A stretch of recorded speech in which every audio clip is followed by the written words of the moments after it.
Hello，大家好，我是林减七啊，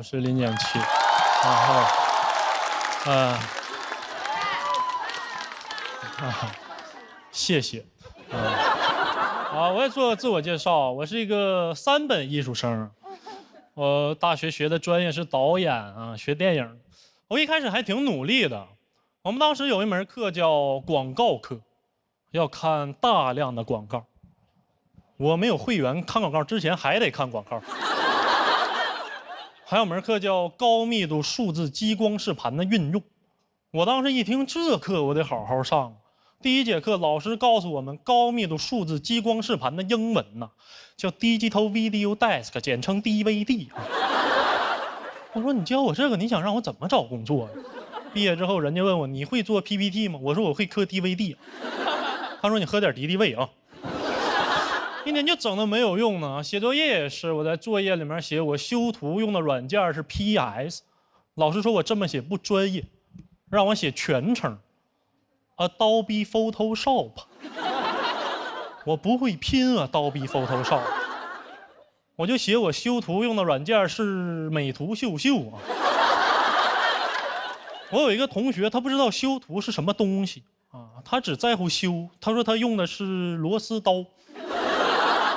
老师让他重修啊，但是我也不在乎老师教的怎么差，我只在乎电影本身啊，所以条条框框的东西我也跟着糊弄。最后那个论文让我糊弄的，我论文写电影的嘛，就为了致敬美国好莱坞和法国新浪潮，我就把别人的论文翻译成英文，再翻译成法语，再翻译回来。那论文让我写的跟摩斯密码一样，老师让我查重，我都不知道查重是个什么东西啊。一查60%多，我以为我及格了呢。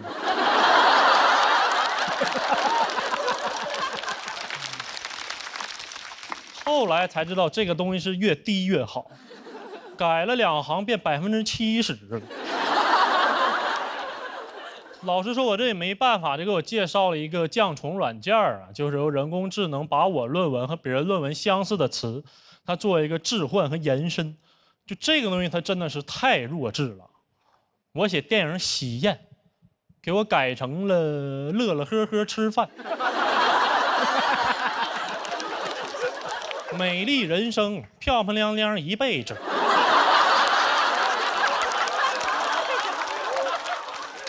沉默的羔羊，小羊崽子不吱声。你说这？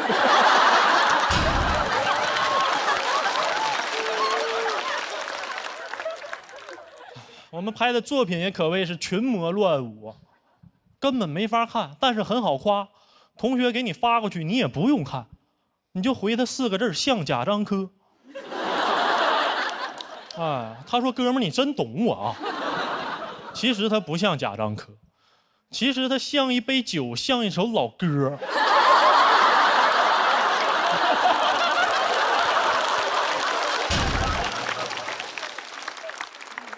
一个班12个贾樟柯，科班出身。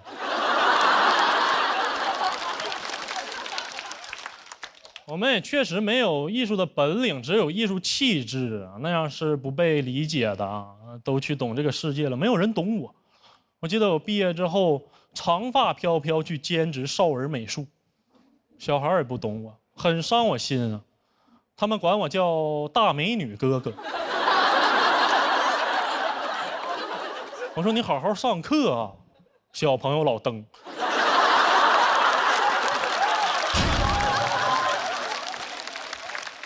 很残酷啊，找不到与艺术有关的工作，很残酷。比如说我大学有一个同学，他每天就在看苏联电影，非常喜欢看苏联电影。他是真正的爱好做到了职业，他现在在景区卖俄罗斯套娃。我也是啊，毕业之后第一份工作是保安啊。保安家族。当时还沉浸在这个艺术的自我陶醉里啊。队长让我调一些监控，我调一调我就看进去了。现实主义长镜头，太文艺了，谁拍的？30天的一镜到底。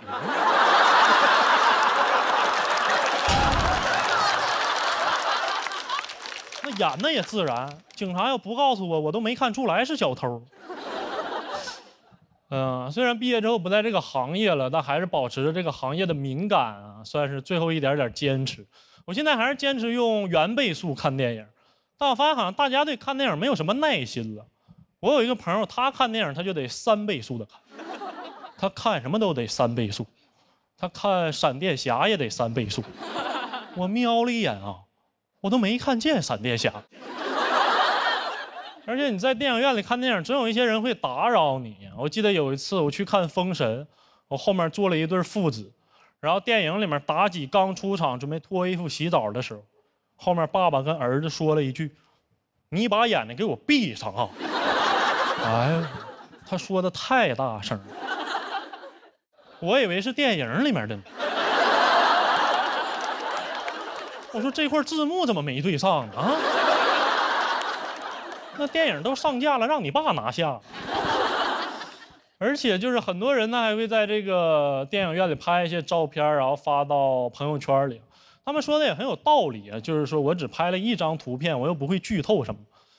那我朋友圈也不是就你一个微信好友。我记得那阵复联上映的时候，我刷朋友圈，刷到了一群人在参加一个不知道是谁的葬礼。再往下一刷是受伤的钢铁侠。在我朋友圈玩倒叙呢，还不剧透电影。如果你能1秒刷24个朋友圈，你甚至能发明电影。但是也没有什么立场说人家，没有什么立场说盗摄。你不能前脚说人家盗摄，然后后脚就猫被窝里看盗版。我现在也有点受够了，就我看的所有盗版电影，它的场景都发生在澳门新葡京。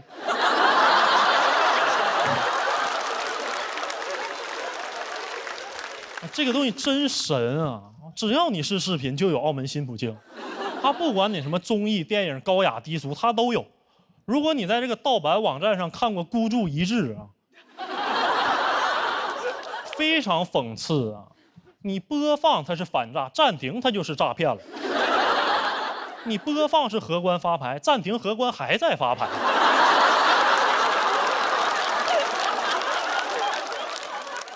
所以我也无所谓了，我也随便了，反正我这段播出之后也会上盗版。那我就不麻烦他们了，我自己来。澳门新葡京线上最刺激的老虎机游戏，100万大奖等你拿，新葡京娱乐城您的不二之选。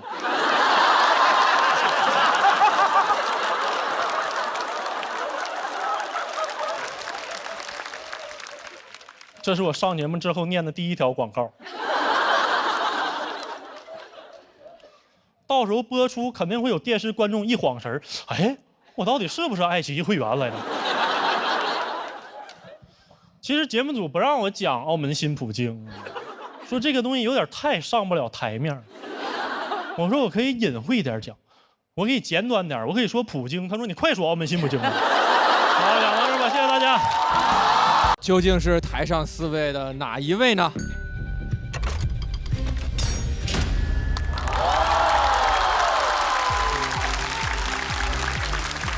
恭喜，谢谢194票成功晋级，期待你接下来的表现。一口春福，茶香倍儿足，统一春福无糖茶，恭喜你率先进入下一轮，请前往晋级区就座。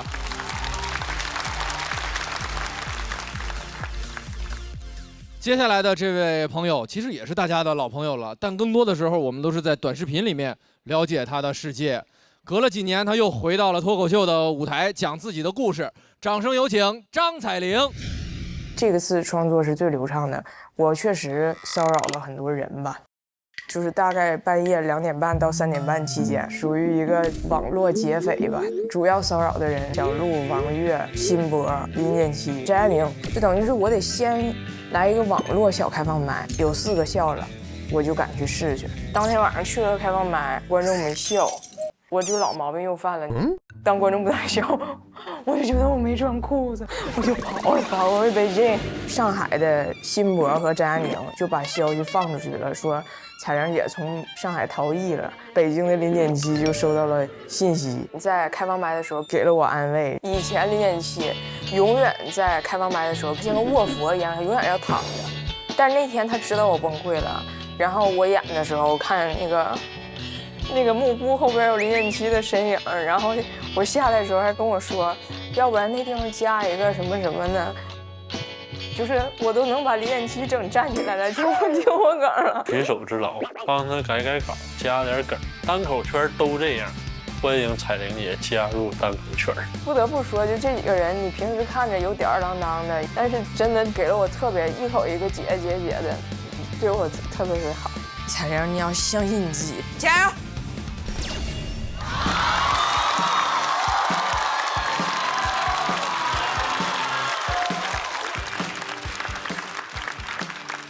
谢谢。大家好，我是彩玲。我人生遇到挫折的时候啊，最烦别人跟我说的一句话就是看开点儿。7岁那年，我妈领我去医院看病，医生说不太好治，看开点儿。哼，看开点儿。我得的病是斗鸡眼儿，主要症状就是看不开。医生说我是先天有斜视的基因，然后那年突然间就发作了。我挺不适应的，因为斗鸡眼有特点，看东西会重影，就一个东西在我眼中会变成2个甚至4个。当时我妈可愁了，说咱家这点钱手术费咋够啊？我一看那钱，我说这不够了吗？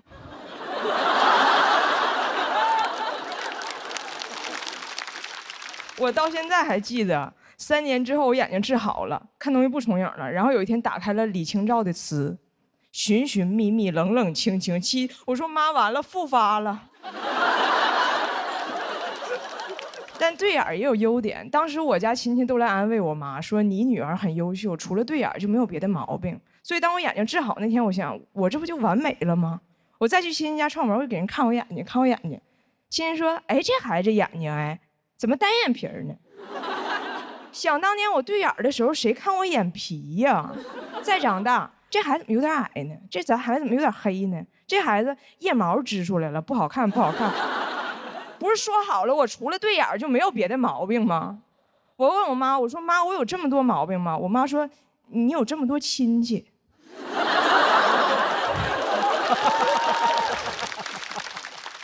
这个世界谁懂啊？他就一定要挑你一点毛病。那你要是努力改变自己去迎合他，你就是给他脸了。你莫不如就抛给他一个大毛病，就没有人挑你小毛病了。我想问，谁看见7个小矮人会说，哎，这几个人牙黄？谁看见伏地魔会说他有灰指甲？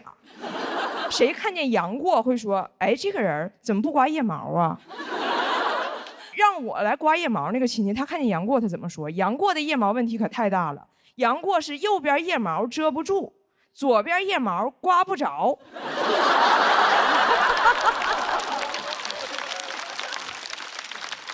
我都理解《神雕侠侣》里那只雕为什么那么喜欢杨过，因为那儿有窝。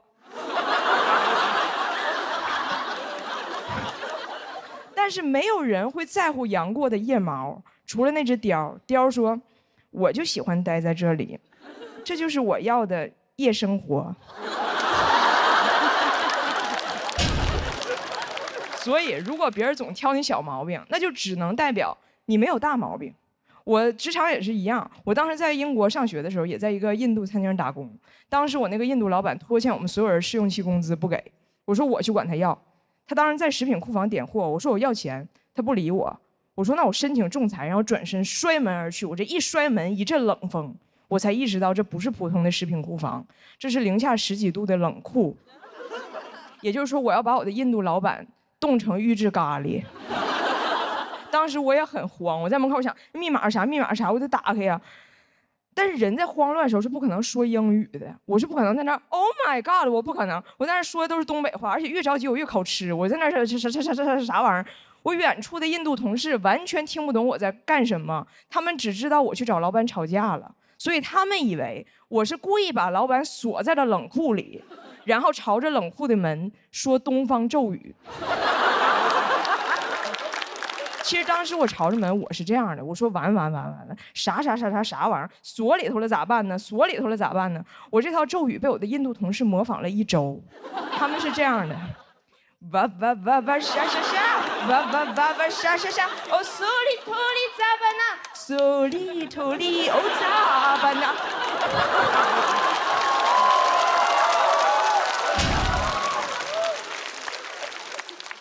咒语事件之后哈，他们就传我精神不好。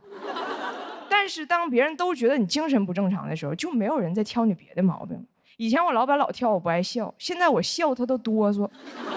那天来了一桌客人，那几个小孩大吵大闹，我也不管。这要搁以前，老板肯定挑我，服务态度不好。但是那天他觉得我做得很好，因为他刚检查冷库，里边没有小孩。以前我总是在想怎么去打动老板，现在想明白了，打就过分了，动一会儿就行。这个大毛病能掩盖小毛病的理论，我沿用至今。前几年我妈生了一场病，现在她完全康复了，啥事没有。但当时有那么2个月，她需要剃光头发，戴假发出门，就老有人挑她，说你这假发看着有点假，多荒诞的挑刺儿啊！这相当于你说，哎，我这指南针怎么老指南呢？我妈当时就很生气，说他们怎么总说我？我说妈，他们就是一定要挑你点毛病。你还记得我小的时候，别人老跟你说你女儿除了对眼就没有别的毛病。你现在往好了想，你就把假发摘了，走在街上，就没有人敢说你有小肚子、外八字儿、驼背，还爱背假包。我妈说谁背假包了？我说妈，你包上写的是喵喵。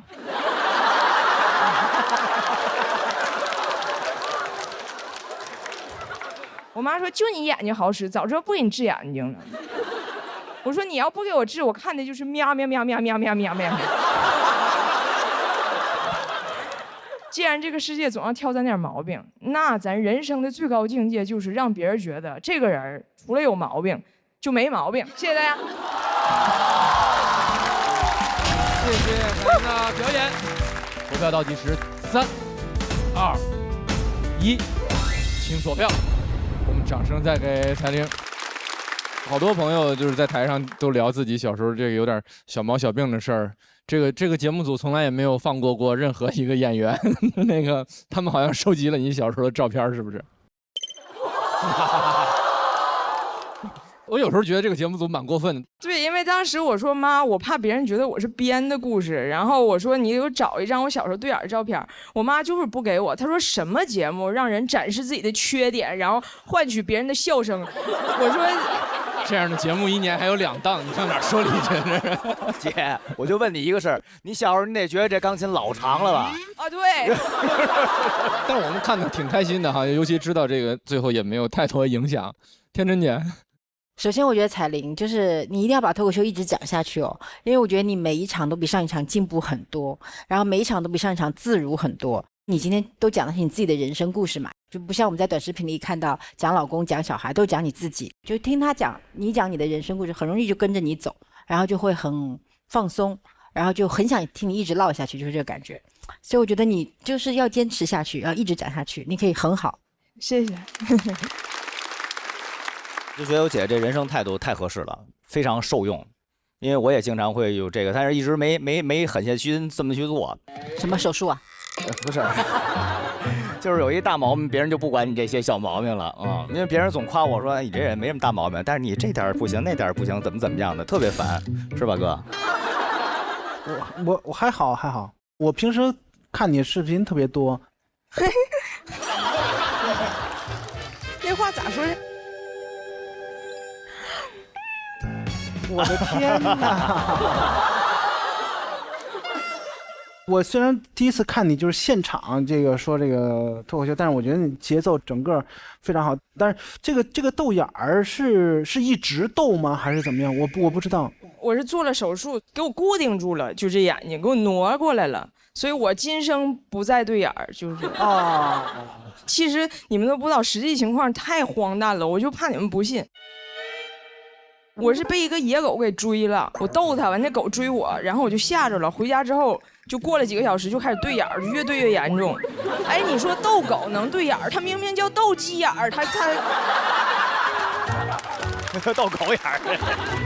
这一篇就是我当时写完的时候，也有人说这个其实是个小歪理，但是有的时候正理解决不了你的不开心。其实正理就是不应该挑别人毛病，但是大家也不听，所以有时候就是需要一些歪理。就是当你觉得别人不喜欢你或者挑你毛病的时候，其实就是因为他就是需要挑毛病，你要给他挑。你看小佳，没有人说小佳发质不好，对吧？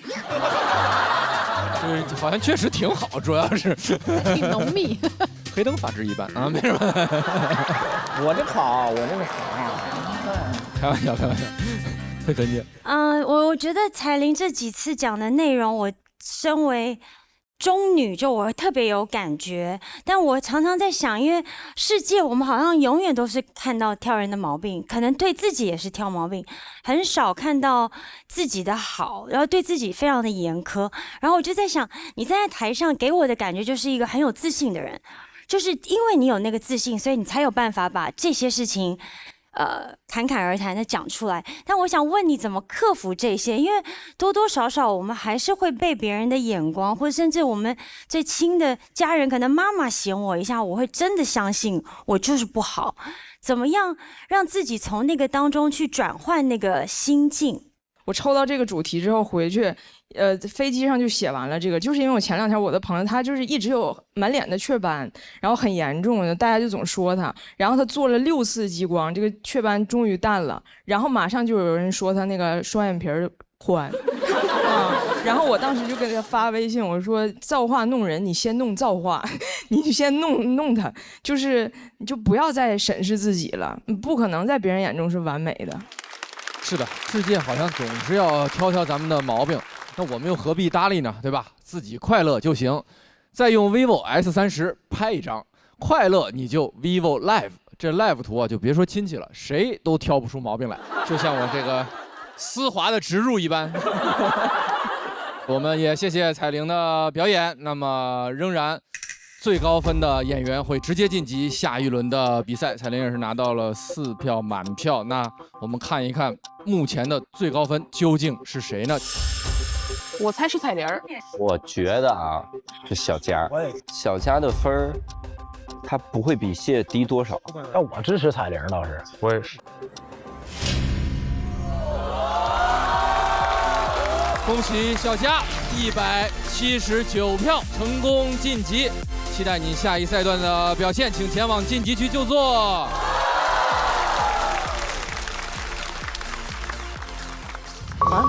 啥玩意儿？干啥呢？你吓我一跳！我就是站起来运动运动，我怕写稿做时间太长了，养成工伤了，这都。我怕你跳成工伤。给你看个好东西，飞鹤爱本鲜鲜粉，专利益生菌，高纤低脂轻负担，自律一杯唤醒鲜活力。来，姐，喝点。哎呀妈，早知道有这玩意儿，刚才也不用搁这转圈跳操了。谢谢啊，月明。回去给大胖媳妇拿去试试。哎，姐，你给我留点，没说都给你，给我留点啊。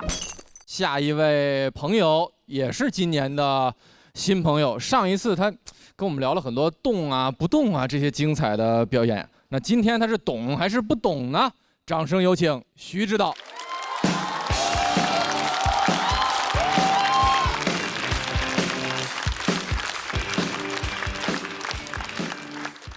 哎，大家好，我叫徐指导啊，我家里是做这个化学化工方面生意的，然后我大学也学的是这个化学工程啊，所以这个世界我懂，主要是由这个分子、原子和离子构成的。从小我爸就跟我说，儿子你就学这个，毕业以后跟爸一块干，你就妥了。我顺利入学那年，是我爸做生意挣钱的最后一年。他老跟我说什么儿子这个行业你别着急，越老越吃香。我说爸，那您吃香了吗？他说我呀越活越年轻。我那时候都不敢接他视频，我怕他打过来，儿子那个生日爹没有什么可以送你的，那个公司的法人就先转给你了啊。爸想先去美国待一段时间啊，你要相信这个行业马上就会迎来转机的啊，爸也马上要转机了，好吧？挺迷茫，不知道自己该学什么，该干什么。但我明确的就是我不太想学这个化工。就我这人就是这样，就虽然我毫无主见啊，但是我充满意见。我这个性格最适合的工作应该是当甲方。我不知道想要什么，但这个不行。当时有门课，我就很充满着意见。那门课让我们每个人磨一把锤子。我说咱不是学化学的吗？那锤子能是磨出来的吗？各位，我理解的化学应该是我把药水滴进烧杯里面，嘟嘟嘟出来一把锤子，这是。我同学就劝我说，这就是门水课啊，谁都能过。我补考了，还水课，我火命水克我。我补考磨了4个小时，我要不就别叫徐指导了，就应该叫我徐志摩。轻轻的我走了，不带走一片及格。我带着那个补考的锤子回去，同学见我都夸我说你真是有2把锤子啊。因为他们都很在乎这个分数。我室友很焦虑，跟我说隔壁寝室那个某某也太牛了，他锤子磨了个 A。我说他咋磨的呀？那锤子磨完不应该是个 T 吗 ？A 你磨的是个锥子呀！我真的很想远离锤子，想做点稍微有意义的事情。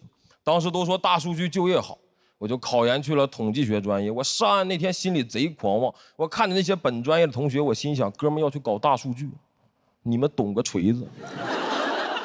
各位，我今年2边节目选的这边，主要就是因为这边的嘉宾席里没有来自锤子科技的。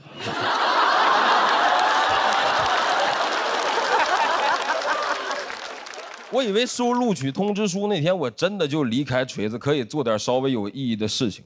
直到读研的某一天，我室友跟我说，隔壁那个某某也太牛了，实习单位贼器重他，现在领导的外卖只让他帮着拿上去。我说你要实在焦虑的话，以后我的外卖只让你帮我拿过来。我这把事不用比做锤子，该比做孙子。早知道我把锤子带过来给领导捶背用。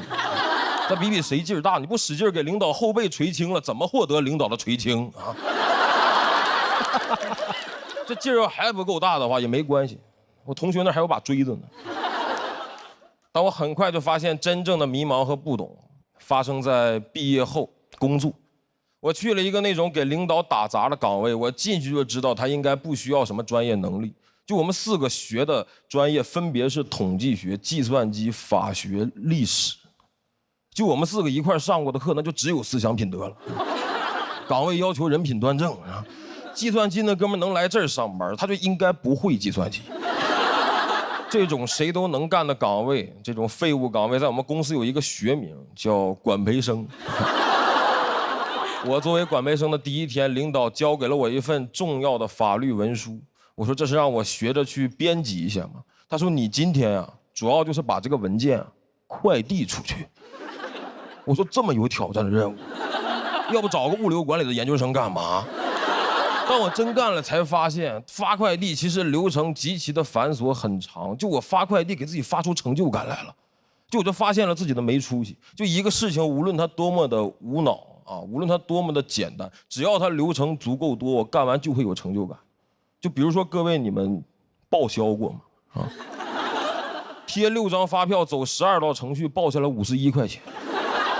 那一刻我感觉那51是我挣的啊！我当时就感觉我变了，我现在觉得本科隔壁的大哥也太牛了，他锤子可磨了个 A 呀！啊！我封好快递皮，走好全部的程序，完完整整的交给了快递员。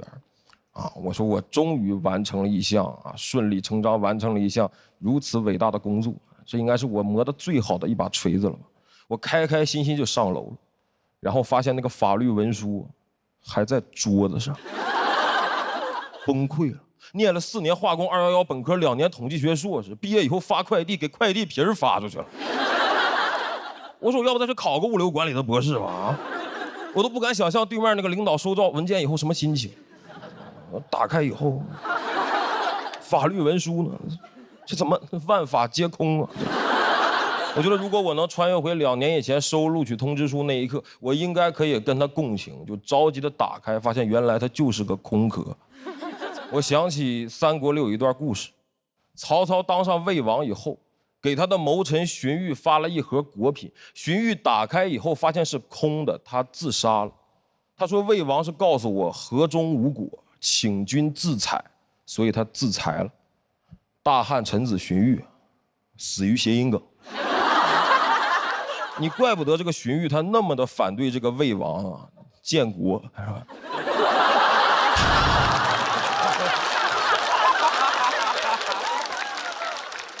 我知道这个有点巧妙啊，你们这是又懂历史又懂喜剧的你们。但我回过头想一想，我在发完空快递以后，我再一次读到这个故事，有时候我在想，你说荀彧老师，你看到一个空的盒子就自杀了，会不会有可能你着急了一点？就有没有可能你回去看看那些果品，它就在曹操桌子上？会不会是那个替曹操送果盒的小兵？他也只是曹操新招的一个管培兵。好了，谢谢各位，谢谢你们，我叫徐指导。谢谢徐指导的表演。投票倒计时，3、2、1，请锁票。这个为了一个破包袱，这样从三国时期开始往回扑的方法，让我想起国仔了。天天姐拍在了哪儿？对，我就拍在那个地方了，就是建国嘛。我好想看一下他的反应。我觉得你的文本结构还是非常厉害的，有一种谈古说今，然后以一个小的事情慢慢铺展开来，是很有画面感的。但我觉得今天确实有点没起来。是你觉得是前面2个没起来，让你状态没提起来，还是什么？因为你前2场都是非常炸，也是大高分。其实我也没太想明白啊，回去再总结吧啊。但是我其实那个今年来的时候想的就是能把这篇演了，我就挺开心，因为它是我比较重要的一篇稿吧啊。它是你比较重要的一篇稿，是什么观点或者什么东西对你来说是重要？因为它是我可能至少前几年，然后比较琢磨不明白的一些事儿，然后放到一起。我本科在上海读的，在那个华东理工大学学的化工，然后当时就感觉在那里在本科的时候就一直很挫败，就感觉是不是考出去一切就好了，然后结果就考出去以后好像也发现很多事儿还是一样的，然后工作以后就是那种意义感就一直在下降，很挫败，然后但其实都没有解决，我就是想把那个挫败感写成一篇稿。我大概先明白，因为我觉得这是每个人在创作的时候自己想要表达给观众的东西，他想借这么一个机会说给大家。我觉得自己想说且愿意接受，无论说完是什么样的后果，那就应该按自己想的去做。对，所以我很支持。是，谢谢。我听到了很多谐音梗，你是特别喜欢谐音梗是吧？没有，这一篇也是头一次这么，就是前2轮那个跟大家学了一些技术，然后感觉也不该学。挺好，但我觉得他自己的语言节奏控制的挺好的啊，是，他是说话挺别人很容易能接受，愿意听他讲。对，接下来看你后面更精彩的表演，期待。行，会接着好好写的啊。但我想要知道，其实你一定会有你心里面内心很想表达的，除了刚刚天真姐说你可能有一些挫折，你真的想跟我们说的是什么？其实就是它，里面每一个小块儿是我回忆起当年的情绪，就是比如说从小，然后家里面要求你就学这个，你只要能学上化工，你人生就无敌了。然后学完以后发现不是这么回事，家里生意也每况愈下，然后自己也不感兴趣。然后当时网上就有人说，你现在这个风口，你去考到统计学你就无敌了。然后我去了以后发现很多事情都跟磨锤子一样，就是我既不擅长，我又不理解。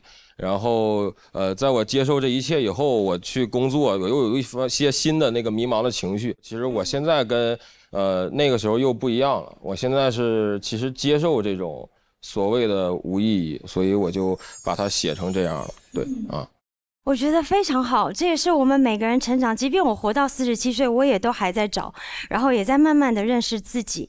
然后你会发现，可能世界定义的你跟你自己看见的是不一样的。所以很感谢你把它讲出来，然后最后也告诉了我们你的心路历程。我在听的过程中，很多时候我觉得那个地方是可以展开出很多情节的。如果这是你的专场的最后的5分钟，它就会非常精彩，因为大家已经通过前面的段子会了解你更多的成长的人生的这个故事。那今天确实没办法，我们只是一场比赛，只是一场演出。它是我那个主打秀的倒数第2个5分钟。我是感觉这篇稿到最后其实就凝结到那个空的信封里了，就是我对我自己那几年我觉得做的很多事儿，其实就是那个发出去那个空的信封，然后感觉看着那个封皮很好，但实际对我来说没有什么太大的意义啊，大概就是我的一个意思。今天能讲这篇我就挺开心了啊，然后回去再好好写吧，写新的啊。会更好的，会更好的。我们掌声再给徐指导，好不好？你很好，徐指导。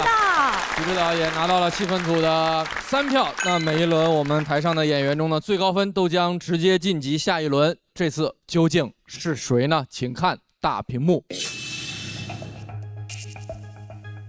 虽然说很希望岛子能晋级，但是现场的那个情况的话会是玲姐晋级。掌声恭喜张彩玲177票，直接晋级，请前往晋级区。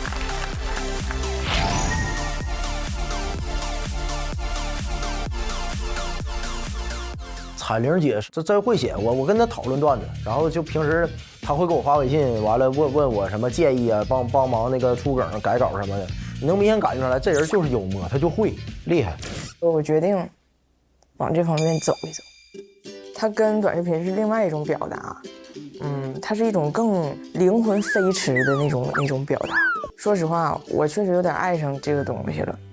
演出还在继续，我们接下来要上场的这位朋友也是今年的新朋友。刚刚聊天的时候说过，这是陈数的室友，另外一个脑回路也有点清奇的朋友，他的精神世界反正我们一直都没有搞懂，大家一起帮我们听一听。掌声有请林简七。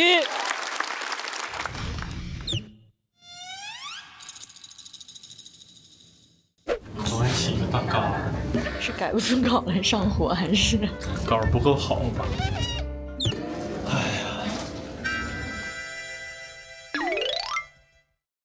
去网吧。昨天去网吧包了个夜。没有，只玩到了3、4点。现在是凌晨4点钟。你再说一遍刚才说的话。最后一把。罪恶又美好。不能再松了，得有度。在开放麦门口跟我说：“姐，就打一天游戏，我今天出个大梗。”那没办法，总有天才诞生。他说他一定要等到节目录制现场才给我们看。他很满意他这篇稿子。反正我自己挺喜欢，讲就行了。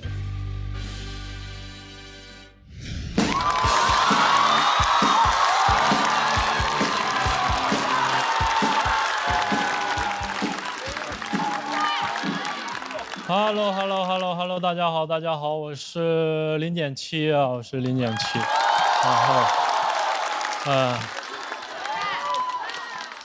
然后，谢谢，我也做个自我介绍，我是一个3本艺术生，我大学学的专业是导演啊，学电影，我一开始还挺努力的，我们当时有一门课叫广告课，要看大量的广告。我没有会员，看广告之前还得看广告。还有门课叫高密度数字激光视盘的运用，我当时一听这课我得好好上。第1节课老师告诉我们高密度数字激光视盘的英文呢，叫 Digital Video Desk， 简称 DVD。我说你教我这个，你想让我怎么找工作呀？毕业之后人家问我你会做 PPT 吗？我说我会磕 DVD。他说你喝点敌敌畏啊。一天就整的没有用呢，写作业也是，我在作业里面写我修图用的软件是 PS， 老师说我这么写不专业，让我写全称 Adobe Photoshop， 我不会拼Adobe Photoshop， 我就写我修图用的软件是美图秀秀啊。我有一个同学，他不知道修图是什么东西啊，他只在乎修，他说他用的是螺丝刀。老师让他重修，但是我也不在乎老师教的怎么差，我只在乎电影本身，所以条条框框的东西我也跟着糊弄，最后那个论文让我糊弄。我论文写电影的嘛，就为了致敬美国好莱坞和法国新浪潮，我就把别人的论文翻译成英文，再翻译成法语，再翻译回来。那论文让我写的跟摩斯密码一样，老师让我查重，我都不知道查重是个什么东西啊！一查60%多，我以为我及格了呢。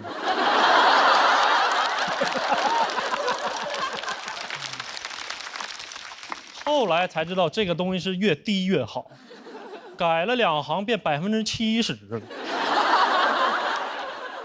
老师说我这也没办法，就给我介绍了一个降重软件啊，就是由人工智能把我论文和别人论文相似的词，它做一个置换和延伸。就这个东西它真的是太弱智了。我写电影《喜宴》，给我改成了乐乐呵呵吃饭。美丽人生，漂漂亮亮一辈子。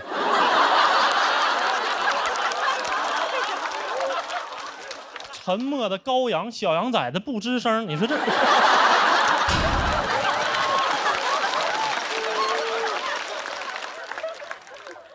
我们拍的作品也可谓是群魔乱舞，根本没法看，但是很好夸。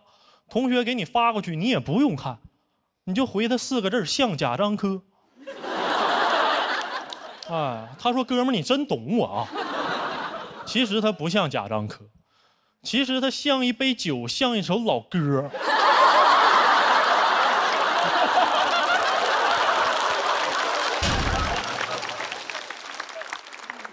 一个班12个贾樟柯，科班出身。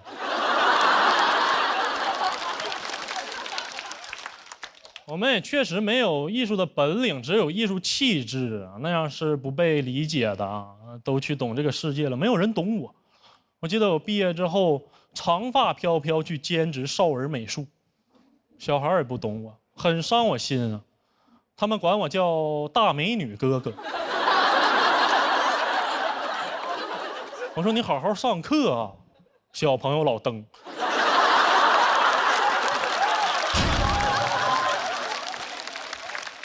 很残酷啊，找不到与艺术有关的工作，很残酷。比如说我大学有一个同学，他每天就在看苏联电影，非常喜欢看苏联电影。他是真正的爱好做到了职业，他现在在景区卖俄罗斯套娃。我也是啊，毕业之后第一份工作是保安啊。保安家族。当时还沉浸在这个艺术的自我陶醉里啊。队长让我调一些监控，我调一调我就看进去了。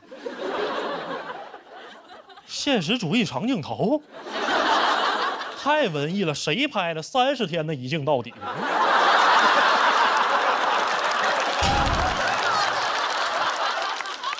那演的也自然，警察要不告诉我，我都没看出来是小偷。虽然毕业之后不在这个行业了，但还是保持着这个行业的敏感啊，算是最后一点点坚持。我现在还是坚持用原倍速看电影，但我发现好像大家对看电影没有什么耐心了。我有一个朋友，他看电影他就得3倍速的看，他看什么都得3倍速，他看闪电侠也得3倍速。我瞄了一眼啊，我都没看见闪电侠。而且你在电影院里看电影，总有一些人会打扰你。我记得有一次我去看《封神》，我后面坐了一对父子，然后电影里面妲己刚出场准备脱衣服洗澡的时候，后面爸爸跟儿子说了一句：“你把眼睛给我闭上啊！”哎呀，他说的太大声了，我以为是电影里面的呢。我说这块字幕怎么没对上呢？啊？那电影都上架了，让你爸拿下。而且就是很多人呢还会在这个电影院里拍一些照片，然后发到朋友圈里。他们说的也很有道理啊，就是说我只拍了1张图片，我又不会剧透什么。那我朋友圈也不是就你一个微信好友。我记得那阵复联上映的时候，我刷朋友圈，刷到了一群人在参加一个不知道是谁的葬礼。再往下一刷是受伤的钢铁侠。在我朋友圈玩倒叙呢，还不剧透电影。如果你能1秒刷24个朋友圈，你甚至能发明电影。但是也没有什么立场说人家，没有什么立场说盗摄。你不能前脚说人家盗摄，然后后脚就猫被窝里看盗版。我现在也有点受够了，就我看的所有盗版电影，它的场景都发生在澳门新葡京。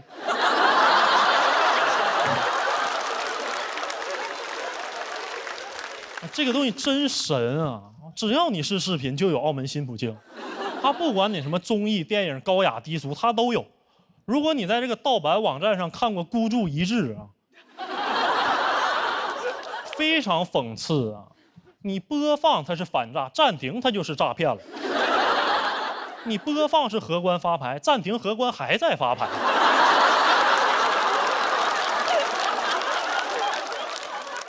所以我也无所谓了，我也随便了，反正我这段播出之后也会上盗版。那我就不麻烦他们了，我自己来。澳门新葡京线上最刺激的老虎机游戏，100万大奖等你拿！新葡京娱乐城，您的不二之选。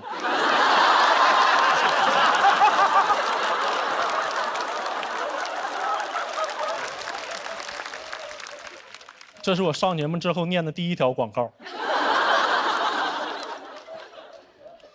到时候播出肯定会有电视观众一晃神儿，哎，我到底是不是爱奇艺会员来着？其实节目组不让我讲澳门新葡京，说这个东西有点太上不了台面。我说我可以隐晦一点讲，我可以简短点，我可以说葡京。他说你快说澳门新葡京吧。好，讲到这吧，谢谢大家。谢谢林简七的表演，喜欢林简七这段表演的观众朋友，千万不要忘记为他投票，投票倒计时，最后3秒钟，请投票。太神奇了，就是他的这个脑回路真的太神奇是了，好难理解。因为昨天我们也在节目预热的时候，付航说了一个，对，上一期他上台，他说哔哩哔哩，他读逼了，然后从那一瞬间之后，这个词就没有办法从我大脑里出去了。我就发自内心想忘掉你，忘掉那个词，我忘不掉。他从说完那个词之后，后面他所有讲的我完全都听不见了。真的就是他有这种魔力，他真的是一个神奇选手，完了独一无二，神奇选手，太棒了。谢谢。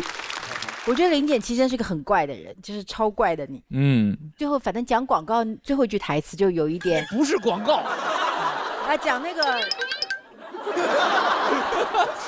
杨老师以为这是中插呢，没有。咱们节目的好朋友就是这些，是不是？只有这些，那是咱们背后的好朋友。太坏了。反正就最后那一句腔调的时候，有那种大美女哥哥的状态出来，就是我能想象。因为你说完大美女哥哥的时候，我就在想象你长发的样子。现在不文艺了，不走那个范儿。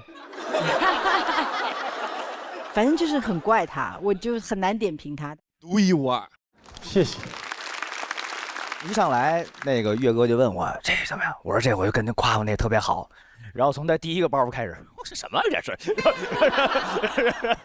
但是越往后越引人入胜，欲罢不能。老师让他重修，他说你喝点敌敌畏啊。沉默的羔羊，小羊崽子不吱声，你说这。我太喜欢这一段了，好几个包袱我都完全是没有想到。小朋友老登，逼了，这个包袱是从付航嘴里说出来的，都已经住在我脑子里了。真的没办法了，真的没办法。林简七，我记住你了，谢谢。这个名字是你自己起的吗？还是？是艺名。为什么叫简七呢？简单的简。就是高中那时候瞎起的。高中就给自己起艺名了？对，我觉得之后自己应该会有发展。还有都是仿照明星起的，那王嘉尔、林简七的都是。不愧是艺术生啊！太棒了，大美女哥哥。上次佩岑姐也是特别喜欢，是的，说这个傻惹人爱啊。我觉得林简七就是给人家一种大智若愚的感觉，大愚若智吧。大智若愚。然后呢，他讲话之后，你会觉得有一点淡淡的忧愁。就是那种你还是有保有那种很文艺青年的感觉。然后我想问你，为什么不当文艺青年了？我都当保安了，我操！我还咋文艺呀我？那你是不是在嘲讽这个世界的过程？我没有想表达的，我想做到的就是爆笑。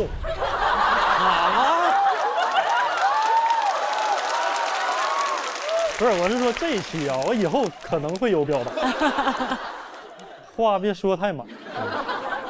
我记得大林拍的那个，像一杯酒，像一首老歌，像一语。其实不像一语，像一杯酒，像一首老歌。行。我还记得那个包袱，他在电影院里那个把眼睛闭上，听起来就很真实。包括那个30天那个30天长镜头，对，真的不是他那12个贾樟柯是科班出身的，这都缺德你这。哎，认真的问一下，以后还想去干电影吗？有机会就想拍电视剧。因为电影肯定感觉自己是够不上，同时又得罪一下电视剧的。我不怕得罪电视剧导演，为啥呢？反正拍的就那样，我感觉。哎呀，其实很帅，但是我就觉得他有电影人的那个气质。我特别想问你，真的要拍电影，你会想拍什么样的电影？拍喜剧演员的生活吧。电视剧啊，再说一遍是电视剧。我错了，七哥，我错了。你要拍电视剧，我一定会看。我以为我一定会去呢，你会看吗？是不？我一定会看，在澳门新葡京上看。您的不二之选。哎，那如果有人花重金就求你拍电影，你会拍什么题材呢？我就不拍。你为啥呀？因为我想拍电视剧。不二之选。行，下个环节，我服了，真是。导演有导演的执着，哎呀，行了，祝大家的梦想都早日成真吧！而且我不知道为什么，我特别相信他的梦想一定会成真的。我也相信，我觉得他身上有这个力量。对，加油！谢谢林建七的表演。林建七演完，我们这个拼盘最后一个直接晋级的名额也即将诞生，究竟会是谁？请看大屏幕。应该能上1杯酒，上得了吗？上得了。192，谢谢194是吧？他应该195。195。恭喜林建七。195票直接晋级，请前往晋级区。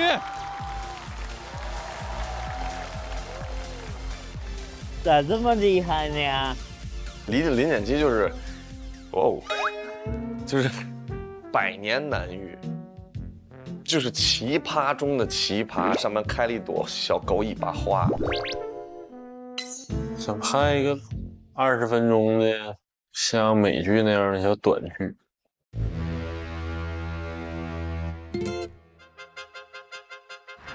你自由发挥。我有这么当导演的吗？啊，让演员自由发挥。王家卫。有病啊！啊？他怎么不自己对焦？对，就是娄烨全职的手持。太精彩了！这就是我想表达的。太有意思了，这个好想知道他脑袋里面长的都是什么东西啊！那我们第一个拼盘的7个演出就全部都结束了，我们祝贺4位直接晋级的朋友。同时也很遗憾，因为按照规则，我们这边的3位陈数、徐指导、梁岩没有办法直接晋级，要暂时前往待定区。我们最后会看大排名。那请3位也先回到舞台中央，我们也来看一下3位的最终得票情况。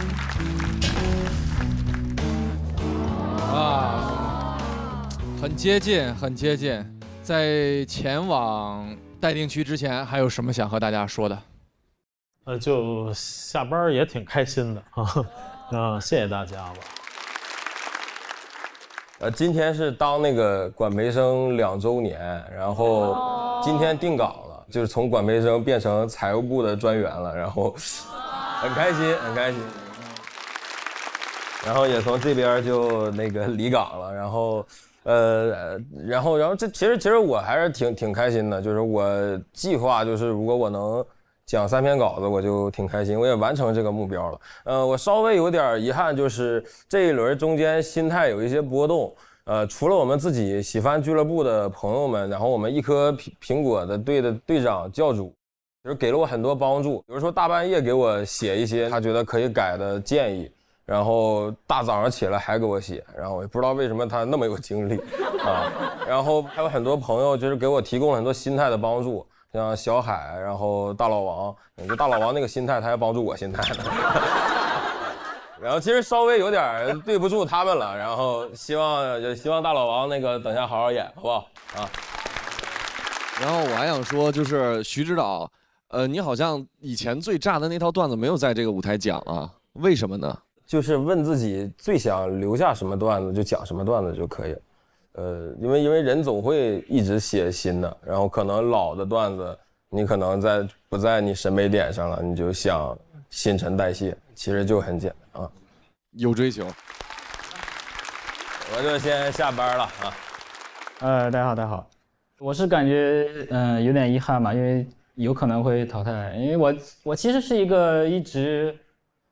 不太在乎这个晋不晋级的，我是觉得每次只要把这个完成好就可以。但是确实今年开始有一些目标，然后最近开始有目标，然后没想到确实晚了，我干什么事情都是总是晚了，然后其实有一点难过，然后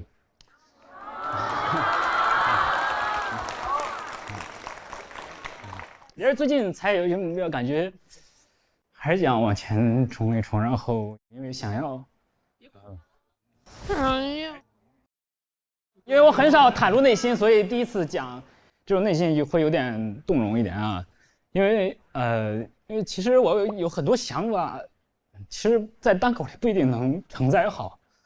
哎呀，没事。其实有时候想过将来可能想要做一点漫画或者绘本之类的。然后可能，然后会有一个比较喜剧形式、比较崭新的喜剧形式，可能想要今年如果能够闯到总决赛的话，可能会想要在那个地方呈现一下。哎呀，其实还比较遗憾吧，就是没办法，也怪自己一直总是懒懒散散，然后也是给自己的一个教训吧，总是干什么都没赶上。对，大概就这样。点击有什么想对陈述说的吗？我始终觉得陈述是中国没有麦哥，没开那个。喂，那我情绪没有了啊！但反正我真的始终觉得陈述是中国最顶尖的一批演员啊！我觉得他的想法应该是最好的。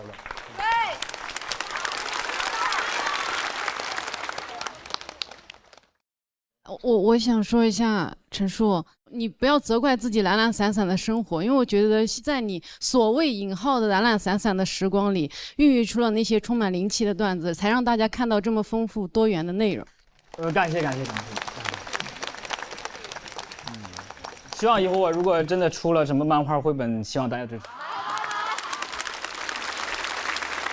我们待定区还是有机会回来，其次这个舞台应该一直还在，是吧？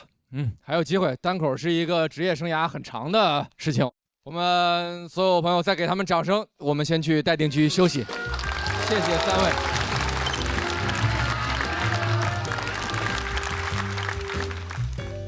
我觉得今天最后大家的这个遗憾或者不舍，其实就是来自于这个舞台的足够多样性嘛。因为我们不是在比较谁更好笑或者谁更优秀，就是他们都是如此不一样的人。这场比赛一定会有结果，但是这场演出非常精彩，这个是肯定大家每个人都会点头认同的。其实我看到陈述最后那个反应，我是很动容的，因为我觉得他认真了。当然，就是他的认真跟真诚在这个舞台上是会被留下来的。我觉得这是对这个舞台最好的尊重吧。他就特别像那种漫画主角那种的，就是一直吊儿郎当，然后突然到需要他那个，是不是？然后他又就觉得自己特别没用啊。但马上接下来，如果他能够继续留在这个舞台上，他应该马上就要爆发小宇宙了。我刚刚听到陈叔讲话，我也是有一点不舍得，但是我可以理解，就是他刚刚说了一句晚了，太晚了。我想跟他说一点都不晚，今天就是一次的演出，分数没有办法定义你好或不好，你也没有做错什么，你也不需要改进什么，你就是做了一场表演。我一直很不喜欢比赛，我就是觉得这是一个舞台表演的机会，然后这个机会我们都很幸运的享受，所以我很期待，我也相信陈叔未来无论做什么，其实我们每一个选手无论做什么都会有独一无二的发挥，然后世界由他们自己定义。我们也再次恭喜第一个拼盘成功晋级的4位，我们恭喜，谢谢小佳、彩玲、林简七，我们也把掌声送给上半场所有给我们带来精彩表演的演员。大家都还很年轻，单口是一个职业生涯很长的事情。陈数甚至是个00后，哎呀，他是01年的，对，是不是觉得刚刚的惋惜有一些过分了？而且重点是陈数不见得走。对，这个小朋友老登，刚刚出发，一切都还刚刚开始。那下半场又会有怎样的精彩对决呢？咱们下半场再见。没有什么宏大的愿望，你只要想着你上台说你要说的，希望观众笑就 OK。我对自己没有100%的信心，所以说还是挺悬的。别拉就行，就是保持状态。非常焦虑，写得很头疼。我没有把握会比他们讲得更好。压力非常大，我甚至会觉得我最后会坐在那个待定席上。现在是一个挺好玩的稿子，起码把它好玩演出。顺其自然，尽量的把它当成是一场演出，然后去把它演好就好了。吨吨吨，快乐正上头！感谢一口春福，茶香倍儿足的统一春福无糖茶独家冠名播出。vivo 实况不用 P， 快乐全在 Life 里。感谢 vivo S30系列联合赞助播出。感谢全球销量第1的飞鹤奶粉特约赞助播出。首款定制大脑营养，聪明宝宝喝飞鹤，想咋地就咋地，去哪儿都能叫滴滴。感谢陪你去往每一种生活的滴滴出行赞助播出。有问题找夸克 AI 帮忙多欢乐。感谢2亿人的 AI 全能助手夸克赞助播出。拉开乐宝放开玩 Why Not？ 感谢年轻潮流有态度的乐宝啤酒行业赞助播出。喜剧之王单口季线下巡演已开启，全网搜索 Stand By 好了，了解更多巡演信息。欢迎回到统一春福喜剧之王单口季第2季主题拼盘赛的下半场，欢迎大家。何富航，我知道你每天练那什么乱七八糟那种秀，我想看看你以后能不能像现在这么猖狂。我真的希望他看一看，我现在是大王。白玉兰的现场要是这样就好了。我们这全是挑战，你哐哐机遇，哇！你怎么不直接说你下岗？你下岗，我上富豪榜。你今年叫他大林，去年叫他郭麒麟老师。你失去了机遇。这个就是你经常提起的那个说脱口秀的女儿，对不对？我说我不是，我是德云社的烧饼。不是，你跟你爸说说，咱们招进来得了。这类型的只能有一个，我们那是。这个世界谁懂啊？我在50岁面对的人生选择竟然是从政还是从艺？我可是个山东人。你这哪是测血糖啊？你纯测胰岛素呢？每天早上起来往那一坐，跟县太爷似的，升堂。你知道现在这2边节目打得如火如荼，因为我的婚礼双方停战3天，他们现在叫我脱口秀和亲大使。这么高效的洗脑方式，我觉得就不应该用在这儿了，应该用在那种反复强调但是没有一点效果的地方。地铁站台上你就应该单曲循环，先下后上，先下后上，别插队，别插队。